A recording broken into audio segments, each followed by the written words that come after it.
হিসাব তোরে টান মারিল নীতিশ কুমারে, মনে আমার কষ্ট জাগিল রে।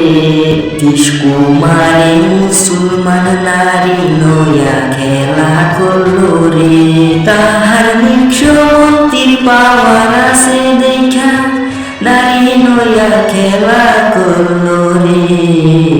আল্লাহ রে কেন তুমি রে দুনিয়াত পাঠাইলা না এক জাতি।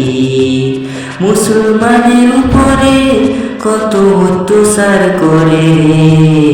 তারা মুসলমানের এই লইয়া বড় ডাঙ্গর হইয়া আজকাল মুসলমানের লগে লড়াই করতাছে রে। আল্লাহ আমার মুসলমানের নাই কেন বড় পদের সরকার, পাওয়ার দেখাইতে পারতাছি না আল্লাহ। তুমি এক মেশেতে শেষ কইরা দেও নীতিশ কুমারে, মুসলমান নারী নইয়া খেলা কাটতাছে। নারী নির্যাতনের ভিতরে চইলা গেল রে নীতিশ কুমার মুখ্যমন্ত্রী হইয়া রে। সারা বিশ্বে ছড়িয়া গেল রে। মহারাষ্ট্রেতে